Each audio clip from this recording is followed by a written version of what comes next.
Bismillahirrahmanirrahim. Assalamualaikum warahmatullahi wabarakatuh. Hidup mahasiswa, hidup rakyat Indonesia, dan hidup pendidikan Indonesia. Perkenalkan, nama saya Jamdam Jamaluddin, mahasiswa UPI Kampus Tasikmalaya. Jika kita berbicara tentang pendidikan, tentu tak lepas dari situasi saat ini. Tahun pembelajaran semester genap tahun 2021 mendatang merupakan masa awal pembaruan pembelajaran selama atau setelah pandemi COVID-19 ini. Apa yang dialami selama masa COVID-19 perlu untuk dijadikan talaah, untuk dijadikan dasar juga penyegaran jalannya sistem pendidikan dan aktivitas belajar di Indonesia saat ini. Himbauan pemerintah agar aktivitas pembelajaran mulai dari tingkat dasar hingga perguruan tinggi dilakukan secara online atau run from home. Selama masa COVID-19 ini direspon dengan sangat baik oleh peserta didik maupun pendidik. Pelatihan singkat, pembelajaran daring mendadak ramai dilaksanakan, baik secara berkelompok maupun individual. Video-video tutorial tentang bagaimana melaksanakan pembelajaran daring serta beragam informasi tentang jenis-jenis aplikasi yang dapat dimanfaatkan untuk melakukan pembelajaran daring juga ramai dibagikan. Itu menunjukkan bahwa meskipun tengah berada di era digital, baik pendidik maupun pendidik belum siap untuk melakukan pembelajaran jarak jauh secara online. Seakan itu adalah hal-hal yang benar-benar baru. Menyesuaikan cara pembelajaran dengan pemberian zaman, baik menyesuaikan dengan perubahan pada kecenderungan belajar peserta didik maupun perkembangan teknologi informasi adalah hal yang penting. Itu berdasarkan menurut Prensky tahun 2001.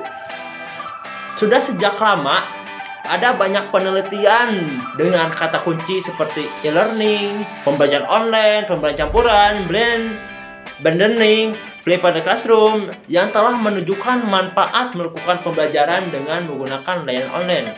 Utamanya memadukan pembelajaran online dengan pembelajaran luring atau secara langsung.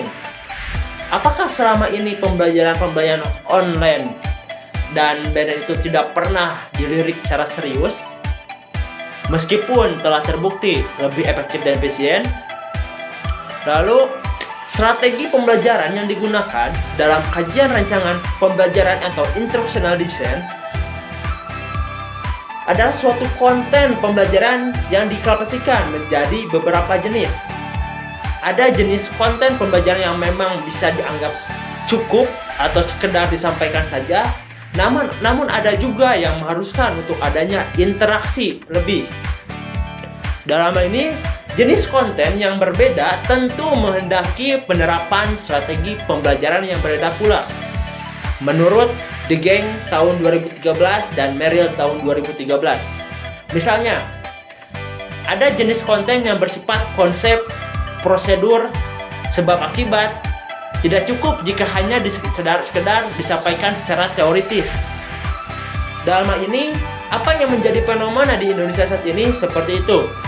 Oleh karena itu, pembelajaran jarak jauh menggunakan layanan online tidak sekedar membagikan informasi atau konten yang telah disebutkan tadi dengan beragam format kemasan seperti JPG, PDF, MP3, MP4 melalui website dan aplikasi tertentu secara digital. Namun juga harus menata interaksi. Hanya menginformasikan informasinya saja tidak bisa disebut sebagai sebuah pembelajaran. Merrill tahun 2013. UNESCO juga mencatat bahwa dampak dari pembukaan sekolah telah dirasakan oleh 94,6 juta siswa. Jumlah siswa yang mulai merasakan proses belajar di sekolah terus bertambah. Sejak 18 Mei tahun 2020, sekitar 30,7 juta siswa.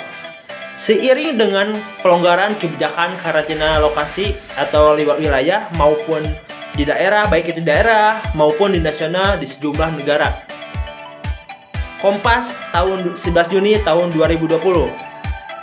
Di sisi lain, Surat Edaran Mendikbud nomor 4 tahun 2020 tentang pelaksanaan kebijakan pendidikan dalam masa darurat penyebaran corona disease atau COVID-19 yang diperkuat dengan Surat Edaran Sekretaris Jenderal Nomor 15 Tahun 2020 tentang pedoman penyelenggaraan belajar dari rumah atau BDR dalam masa darurat penyebaran COVID-19 ini masih berlaku pada saat tahun ajaran baru nantinya dimulai. Tentu ini menjadi sebuah persepsi yang harus kita sikapi secara bersama-sama. Guru memberikan materi PJJ dengan memperhatikan pedoman BDR ini yang bertujuan untuk memastikan pemenuhan hak anak untuk mendapatkan layanan pendidikan selama darurat COVID-19. Guru dan tenaga kependidikan melaksanakan piket ketika PJJ dijalankan oleh siswa dan orang tua di rumah. Sedikitnya hanya 1 guru dan seorang wali kelas yang piket setiap hari belajar dan durasinya pun tidak panjang. Hanya 2-3 jam berada di sekolah. Itu pun kalau misalkan sekolahnya itu berada di zona hijau. Yatra 11 Juni 2020.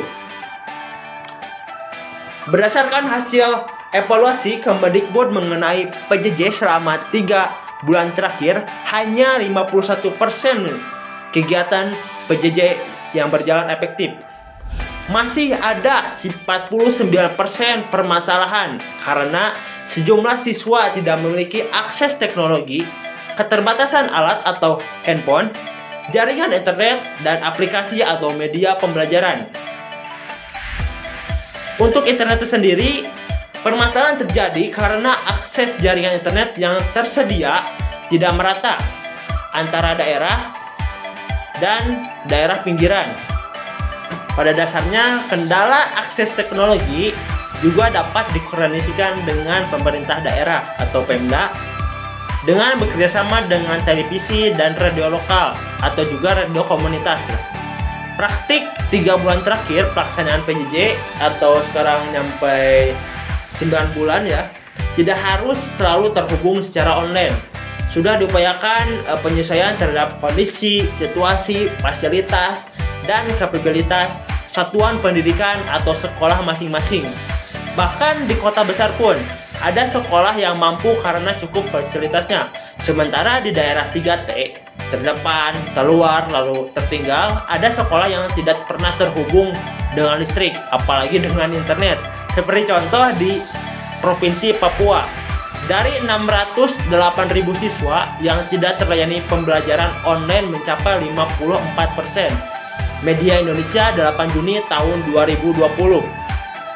Dan yang terakhir, permasalahannya itu banyak guru yang belum siap dalam literasi digital untuk PJJ.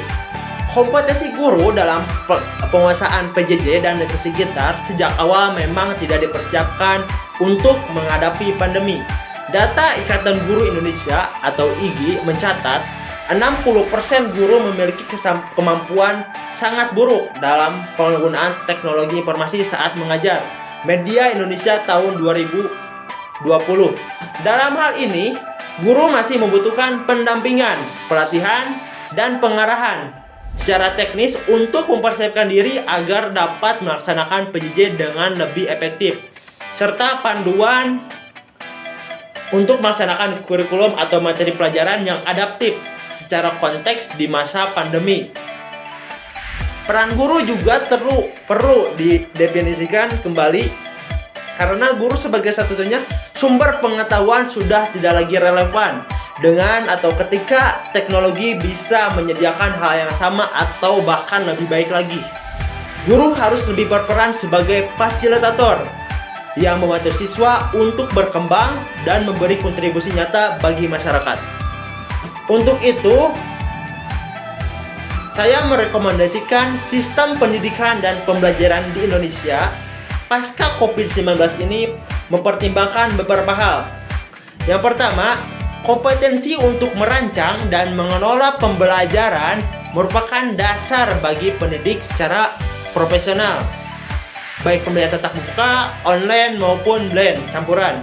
Tanpa itu, maka hasil-hasil penelitian bidang pembelajaran, utamanya pembelajaran yang memadukan teknologi, informasi dan komunikasi, serta fasilitas jaringan internet, tentu menjadi sia-sia.